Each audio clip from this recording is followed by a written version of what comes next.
और आज की सबसे बड़ी खबर यह है कि प्रधानमंत्री नरेंद्र मोदी की सुरक्षा के चूक मामले में आज सुप्रीम कोर्ट में सुनवाई होगी। आज की सबसे बड़ी खबर है, लगभग 10:30 बजे chief justice of India N रमन्ना सुनवाई करेंगे।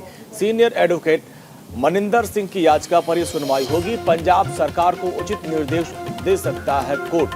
प्रधानमंत्री नरेंद्र मोदी के पंजाब दौरे के दौरान उनकी सुरक्षा में कथित चूक के मामले में एक याचिका दाखिल की गई है और जिस पर आज सुप्रीम कोर्ट में सुनवाई होगी। इस याचिका को लॉयर्स वेस्ट नाम से एक संगठन ने दाखिल किया है। चीफ जस्टिस एनवी रमन्ना इस पूरे मामले में सुनवाई करेंगे। दरअसल 5 जनवरी को सुरक्षा में अभूतपूर्व चूक के बाद प्रधानमंत्री मोदी फिरोजपुर में होने वाले रैली को उन्होंने रद्द कर दिया था और प्रधानमंत्री जिस सड़क मार्ग से जा रहे थे उस मार्ग को कुछ प्रदर्शनकारियों ने ब्लॉक कर रखा था और इसी के चलते उनके काफिले को एक फ्लाईओवर पर करीब 20 मिनट तक रुकना पड़ा। प्रधानमंत्री भटिंडा एयरपोर्ट पर पहुंचे और सड़क मार्ग से हुसैनीवाला स्थित शहीद स्मारक जा रहे थे और उसी दौरान ये वाकया हुआ। बहरहाल सुनवाई आज होगी और सुप्रीम कोर्ट पंजाब सरकार को उचित निर्देश दे सकता है और अधिवक्ता ने इस बात को लेकर याचिका लगाई थी कि मामला काफी गंभीर है, ऐसे मामलों की पुनरावृत्ति दोबारा न हो, इसलिए कोर्ट को इसमें दखल देना चाहिए और पंजाब सरकार को और भटिंडा कोर्ट को भी इसमें सारे साक्ष्य जुटाकर जो भी दोषी हो उसको कड़ी से कड़ी सजा देने की अपील की गई थी और आज इसी पर सुनवाई होगी। सीनियर वकील है मनिंदर सिंह, उन्होंने सुप्रीम कोर्ट में याचिका लगाई थी और सुप्रीम कोर्ट से अपील किया था कि इस पूरे मामले की सुनवाई करें।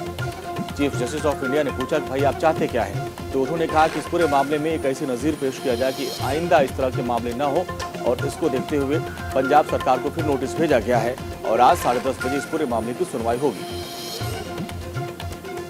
प्रधानमंत्री मोदी की सुरक्षा में बड़ी चूक का मामला सामने आया। इसमें पहले तो केंद्र राज्य की लड़ाई छिड़ गई थी, लेकिन अब ये मामला सुप्रीम कोर्ट के दर पर पहुंच गया है और सुप्रीम कोर्ट में करीब 10:30 बजे इस पूरे मामले पर सुनवाई होगी। अब देखना ये होगा कि माननीय सुप्रीम कोर्ट इस पर क्या अपना फैसला लेते हैं और याचिकाकर्ता का कहना है कि ऐसे मामले दोबारा न हो और इसलिए इसमें एक सख्त फैसला सुनाया जाए, पंजाब सरकार को भी नोटिस जारी किया जाए। इसके अलावा जो लोग भी इसमें दोषी हों उनके खिलाफ कड़ी से कड़ी सजा का प्रावधान किया जाए, इस बात को लेकर एक याचिका लगाई गई थी और जिस पर आज सुनवाई की जाएगी और 10:30 बजे ये सुनवाई सुप्रीम कोर्ट में होगी। सीनियर एडवोकेट है मनिंदर सिंह, उन्होंने ये याचिका कल लगाई थी और इसके बाद पंजाब सरकार को नोटिस भी भेजी गई है और आज 10:30 बजे इस पर सुनवाई होगी। तो ये मामला जिस तरीके से केंद्र और राज्य की लड़ाई में तब्दील होता जा रहा था, उसके बाद से क्योंकि प्रधानमंत्री की सुरक्षा की बात थी और ऐसे में एक वरिष्ठ अधिवक्ता हैं, उन्होंने याचिका लगाई।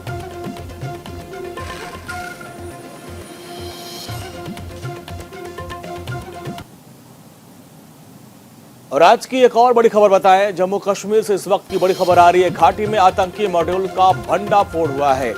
टारगेट किलिंग में शामिल 4 आतंकवादियों को गिरफ्तार किया गया। रेकी करने वाले टीआरएफ मॉड्यूल का भंडाफोड़ हुआ है और ये एनआईए और दिल्ली पुलिस हेडक्वार्टर्स की रेकी करते थे। पाक हैंडलर्स के निर्देश पर ये लोग रेकी किया करते थे। सुरक्षा बलों ने भंडाफोड़ किया और इन आतंकवादियों को बारजूला पुल के पास से गिरफ्तार किया है। तो ये इस वक्त की बड़ी खबर, क्योंकि ये जो 4 आतंकी थे ये रेकी किया करते थे एनआईए की और दिल्ली पुलिस यानी पीएचक्यू आते थे और यहाँ पर वो लोग रेकी किया करते थे और यहाँ की जानकारियाँ वो अपने पाकिस्तानी आकाओं को साझा करते थे। तो कश्मीरी नागरिकों की टारगेट किलिंग में शामिल द रेजिस्टेंस फ्रंट, टीआरएफ और मुजाहिदीन गजवातुल हिंद के मॉड्यूल का भंडाफोड़ करते हुए सुरक्षा बलों ने 4 आतंकवादियों को गिरफ्तार कर लिया है और ये मॉड्यूल पाकिस्तान और सऊदी अरब में बैठे हैंडलर्स के इशारे पर काम करता था। गिरोह के सदस्यों ने दिल्ली के एनआईए दफ्तर, पुलिस मुख्यालय समेत अन्य महत्वपूर्ण सुरक्षा प्रतिष्ठानों की रेकी कर गोपनीय सूचनाएं पाकिस्तान को भेजे हैं। पकड़े गए इस मॉड्यूल से 4 पिस्टल, भारी मात्रा में गोलियां, पिस्टल में साइलेंसर मिले हैं और इन हैंडलर्स को पाकिस्तान और सऊदी अरब से OCW नेटवर्क के जरिए हथियार और पैसा पहुंचता था और इस पूरे मॉड्यूल का भंडाफोड़ हुआ है और 4 आतंकवादियों को गिरफ्तार किया गया है। बारजूला पुल से इनको गिरफ्तार किया गया।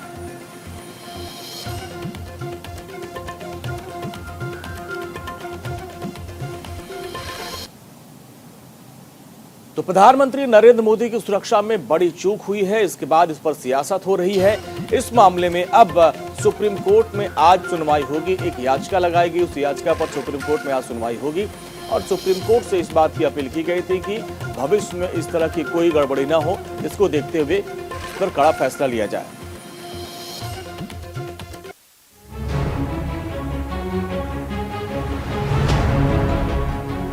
प्रधानमंत्री मोदी की सुरक्षा का मामला बहुत बड़ा होता जा रहा है।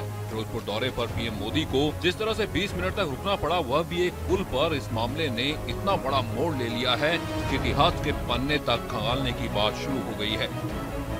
मामला सुप्रीम कोर्ट पहुंच चुका है, राष्ट्रपति ने दखल दे दिया है और सबसे बड़ी बात, केंद्र और पंजाब सरकार आमने सामने है। बता दें, प्रधानमंत्री मोदी की सुरक्षा के मामले को सुप्रीम कोर्ट के चीफ जस्टिस एनवी रमन की बेंच के समक्ष उठाया गया है। चीफ जस्टिस की बेंच इस मसले पर शुक्रवार को सुनवाई कर सकती है। याचिका में कहा गया है कि पीएम की सुरक्षा में चूक स्वीकार नहीं की जा सकती। सुप्रीम कोर्ट में अर्जी दायर करने वाले एडवोकेट मनिंदर सिंह ने पंजाब सरकार को उचित निर्देश देने और उत्तरदायी लोगों के खिलाफ सख्त एक्शन लेने की मांग की है। वहीं प्रधानमंत्री की सुरक्षा में चूक के मसले पर पंजाब सरकार भी हरकत में आई है। पंजाब सरकार ने मसले की जांच के लिए हाई लेवल कमेटी बनाई है। इस कमेटी में पूर्व न्यायमूर्ति मेहताब सिंह गिल, प्रमुख सचिव गृह मामले शामिल होंगे। कमेटी 3 दिन में अपनी जांच रिपोर्ट राज्य सरकार को देगी। इधर राष्ट्रपति रामनाथ कोविंद ने पीएम मोदी के पंजाब दौरे पर हुई सुरक्षा में चूक पर चिंता जाहिर की है। वहीं पूर्व प्रधानमंत्री एचडी देवगौड़ा ने पीएम की सुरक्षा चूक को दुर्भाग्यपूर्ण कहा है। प्रधानमंत्री की सुरक्षा को लेकर विवाद हो रहा है। जब भारत के सर्वोच्च कार्यकारी कार्यालय की रक्षा करने की बात आती है तो हमें किसी भी समय आत्मसंतुष्ट नहीं होना चाहिए, हमें अतीत से सीख लेनी चाहिए। बता दें, प्रधानमंत्री नरेंद्र मोदी बुधवार को फिरोजपुर में चुनावी रैली को संबोधित करने जा रहे थे। रैली की जगह से करीब 8 किलोमीटर दूर एक फ्लाईओवर पर पीएम का काफिला रोकना पड़ा, जहां करीब वह 20 मिनट तक खड़े रहे। पीएम जिस जगह पर पुल पर रुके, वो जगह पाकिस्तान सीमा से कुछ किलोमीटर की दूरी पर ही है। ऐसे में बीजेपी ने पीएम की सुरक्षा में हुई चूक को आपराधिक साजिश बताया है। ये कोई आपराधिक लापरवाही नहीं, बल्कि ये आपराधिक साजिश थी, जो कि कहीं न कहीं सफल नहीं हो पाई, और ये देश का सौभाग्य है। अरे भैया, आप प्रधानमंत्री की सुरक्षा को खतरे में डाल सकते हैं, प्रधानमंत्री की जान से आप खिलवाड़ करने की कोशिश कर सकते हैं, और आप उस तरह के जो किसी भी तरह की संभावनाओं को रोकने की भी आपकी हिम्मत नहीं है। राज्य स्तर पर भी बीजेपी ने चन्नी सरकार के खिलाफ चक्रव्यूह बनाया। पंजाब बीजेपी अध्यक्ष अश्विनी शर्मा के नेतृत्व में एक प्रतिनिधि मंडल ने राज्यपाल से मुलाकात की और राज्य के गृह मंत्री और डीजीपी को तुरंत बर्खास्त करने को कहा। उनके द्वारा जो हमें लगता है कि साजिश है, आप उसके ऊपर मोहर लगा रहे हैं, आप उसको सिद्ध कर रहे हैं कि ये षड्यंत्र था, ये साजिश थी। आप बताओ, लाखों की तादाद के अंदर लोग सड़कों पर हो, रैली की ओर जा रहे हो, पीएम का काफिला जा रहा हो, उसके साथ ईश्वर करे भगवान ने सब अच्छा रखा, अगर कोई छिटपुट घटना हो जाती तो ये कांग्रेस, जिसने पहले भी आतंकवाद के समय पंजाब को झोंका था, ये पंजाब को आग लगाने की साजिश करके रोटियां सेकना बंद करना चाहिए कांग्रेस को, ये उसकी प्रवृत्ति रही है। इधर फिरोजपुर में पंजाब पुलिस की कारस्तानी का बड़ा सच सामने आया है। भारतीय किसान यूनियन के नेता सुरजीत सिंह ने कबूल किया है कि पंजाब पुलिस ने ही उन्हें पीएम के सड़क मार्ग से आने की सूचना दी, जिसके बाद बीकेयू कार्यकर्ताओं ने पीएम नरेंद्र मोदी के काफिले को रोका। ਜਾਂ ਅੱਡ-ਅੱਡ ਜ਼ਿਲ੍ਹਾ ਹੈੱਡਕੁਆਟਰਾਂ ਤੇ ਤਹਿਸੀਲ ਹੈੱਡਕੁਆਟਰਾਂ ਤੇ ਇਕੱਠੇ ਹੋ ਕੇ ਪੁਤਲੇ ਸਾੜੇ ਨੇ, ਪ੍ਰੋਟੈਸਟ ਕਰਕੇ ਮੁਜ਼ਾਹਰੇ ਕਰਦੇ ਹੋਏ ਸਾਰਿਆਂ ਦਾ ਮੈਂ ਬੀਕੇਯੂ ਕ੍ਰਾਂਤੀਕਾਰੀ ਵੱਲੋਂ ਧੰਨਵਾਦ ਕਰਦਾ ਹਾਂ ਤੇ ਪ੍ਰਸ਼ੰਸਾ ਕਰਦਾ ਹਾਂ। ਤੇ ਇੱਕ ਜਿਹੜਾ ਤੁਸੀਂ ਯੋਧੇ ਵਾਲਾ ਰੋਲ ਅਦਾ ਕੀਤਾ ਹੈ, ਤੇ ਉਮੀਦ ਹੈ ਕਿ ਵੀ ਆਉਣ ਵਾਲੇ ਸਮੇਂ ਦੇ ਵਿੱਚ ਵੀ ਜੋ ਆਪਣਾ ਸੱਦੇ ਹੋਣਗੇ, ਇਸੇ ਸਪਿਰਿਟ ਨਾਲ, ਇਸੇ ਭਾਵਨਾ ਦੇ ਨਾਲ, ਇਸੇ ਲੜਾਕੂ ਸਪਿਰਿਟ ਦੇ ਨਾਲ लागू करते हुए दूजियां जथेबंदियां नूं दिखा देओगे बई लड़न वालियां जथेबंदियां दा ते बिना लड़न वालियां जथेबंदियां दा फर्क की हुंदा है। बहरहाल प्रधानमंत्री की सुरक्षा में चूक का मामला तूल पकड़ता जा रहा है। सुप्रीम कोर्ट पहुंची लड़ाई में क्या होता है, केंद्र और राज्य के बीच इस मसले पर मचा घमासान कब और कैसे शांत होता है, देखना होगा। लेकिन फिरोजपुर में जो कुछ भी हुआ वह देश की संप्रभुता और सुरक्षा के साथ बहुत बड़ा खिलवाड़ था, इससे इनकार नहीं किया जा सकता। Bureau report, news India. तो प्रधानमंत्री मोदी की सुरक्षा में चूक के बाद केंद्र और राज्य सरकार आमने सामने आ गए। इन सबके बीच एक बड़ी खबर आ रही है। पंजाब ने पीएम मोदी की सुरक्षा में चूक के मामले में सोनिया गांधी ने पंजाब के मुख्यमंत्री चन्नी से बात की और पीएम की सुरक्षा में चूक को लेकर चन्नी से बातचीत की और पीएम की सुरक्षा का ध्यान रखा जाना चाहिए था। वो देश के प्रधानमंत्री हैं और उनकी सुरक्षा से कोई खिलवाड़ नहीं होना चाहिए। सोनिया गांधी ने दोषियों पर कार्रवाई करने का निर्देश दिया है, क्योंकि इस पूरे मामले पर जमकर सियासत हो रही थी। और इन सब के बीच सोनिया गांधी ने पंजाब के मुख्यमंत्री रणजीत सिंह चन्नी से बात की। उन्होंने कहा कि प्रधानमंत्री मोदी की जो सुरक्षा है उसमें चूक होनी ये गंभीर मसला है। इस पूरे मामले में जो भी दोषी हैं उनके ऊपर कड़ी से कड़ी कार्रवाई होनी चाहिए। इस बात का निर्देश मुख्यमंत्री चन्नी को सोनिया गांधी ने दिया है, क्योंकि इस मामले पर अब सियासत तेज हो गई थी। और फिर सोनिया गांधी ने चन्नी से बात की और चन्नी को कहा कि ये मामला काफी गंभीर है, क्योंकि पीएम की सुरक्षा में सेध लगी है। तो ऐसे में जो लोग भी दोषी हों उनके खिलाफ कड़ी से कड़ी कार्रवाई करने का निर्देश सोनिया गांधी ने दिया है पंजाब के मुख्यमंत्री चन्नी को। पीएम की सुरक्षा का ध्यान रखा जाना चाहिए, इस बात का भी उन्होंने निर्देश दिया है कि वो देश के प्रधानमंत्री हैं और उनकी सुरक्षा का ध्यान रखा जाना चाहिए।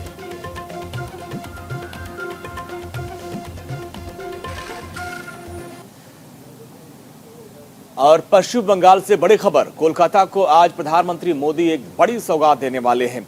चितरंजन राष्ट्रीय कैंसर संस्थान के दूसरे कैंपस का आज उद्घाटन करेंगे प्रधानमंत्री नरेंद्र मोदी।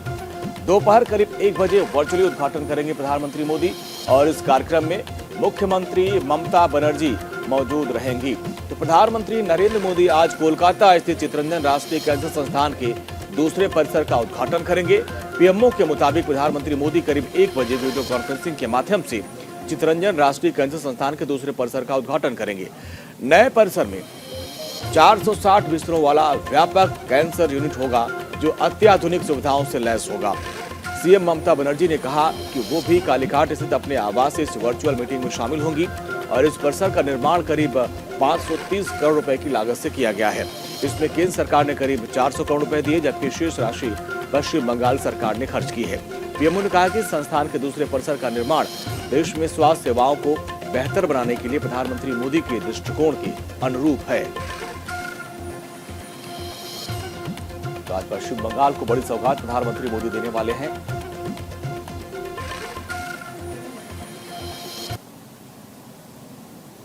आज की बड़ी खबर बताएं, देश में कोरोना की बेकाबू लहर हो गई है, इस पर मंथन होगा।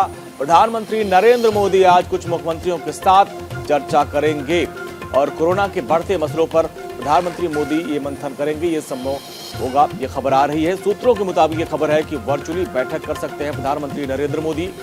महाराष्ट्र, दिल्ली, पश्चिम बंगाल, बिहार, तमिलनाडु में मामले बढ़ रहे हैं और ऐसे में खबर यह है कि प्रधानमंत्री नरेंद्र मोदी आज कुछ राज्यों के मुख्यमंत्रियों के साथ वर्चुअली बैठक करेंगे, क्योंकि कई राज्यों में जो हालात हैं वो बेकाबू होते जा रहे हैं। ऐसे में कोरोना के हालात से निपटने और उचित व्यवस्था को लेकर ये बैठक संभव हो सकती है, जिसमें कई राज्यों के मुख्यमंत्रियों के साथ प्रधानमंत्री नरेंद्र मोदी बैठक करेंगे और कोरोना से निपटने के हालात पर चर्चा करेंगे। क्योंकि आप देखिए, महाराष्ट्र, दिल्ली, पश्चिम बंगाल, तमिलनाडु, बिहार, ये तमाम वो राज्य हैं जहां पर कोरोना विस्फोट हो गया है। कोरोना के साथ साथ ओमिक्रॉन के भी मामले बढ़ रहे हैं। ऐसे में चिंता की बात है और प्रधानमंत्री नरेंद्र मोदी आज कुछ राज्यों के मुख्यमंत्रियों के साथ बैठक करेंगे वर्चुअली और कोरोना से निपटने के हालात पर और तैयारियों को लेकर मंथन करेंगे। तो आज की ये बड़ी खबर आपको बता दें, क्योंकि कोरोना के मामले बढ़ते जा रहे हैं। अब कोरोना के मामले 1 लाख के पार चले गए और ऐसे में चिंता की बात है, क्योंकि अब दूसरी लहर में जिस तरीके से कहर बरपाया था, अब कुछ वैसा ना हो, इसके पहले प्रधानमंत्री नरेंद्र मोदी बैठक कर सभी तैयारियों पर चर्चा करेंगे।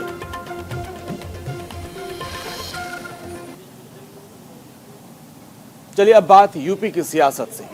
मुख्यमंत्री योगी आदित्यनाथ आज गोरखपुर, अयोध्या में कार्यक्रम है उनका। 10 बजे वो गोरखपुर में भरोहिया ब्लॉक में एक कार्यक्रम में जाएंगे, जहां पर महंत अवैधनाथ जी की प्रतिमा का अनावरण करेंगे और फिर कई परियोजनाओं का शिलान्यास और लोकार्पण करेंगे। सीएम टैबलेट, स्मार्टफोन का भी वितरण करेंगे और इसके अलावा एक जनसभा को संबोधित करेंगे। इसके बाद मुख्यमंत्री योगी आदित्यनाथ 12 बजे अयोध्या के लोहिया विश्वविद्यालय कार्यक्रम में छात्रों को टैबलेट, स्मार्टफोन वितरित करेंगे। 1 बजे कोविड प्रबंधन के संबंध में एक बैठक करेंगे और राम मनोहर लोहिया विश्वविद्यालय में एक बैठक करेंगे। तो ये मुख्यमंत्री योगी आदित्यनाथ से जुड़ी खबर है, जहां पर आज उनके कई कार्यक्रम है। गोरखपुर में उनका कार्यक्रम है और वहां पर महंत अवैधनाथ की प्रतिमा का अनावरण करने के बाद छात्रों को टैबलेट, लैपटॉप का वितरण करेंगे। इसके बाद गोरखपुर में उनका कार्यक्रम और फिर अयोध्या चले जाएंगे।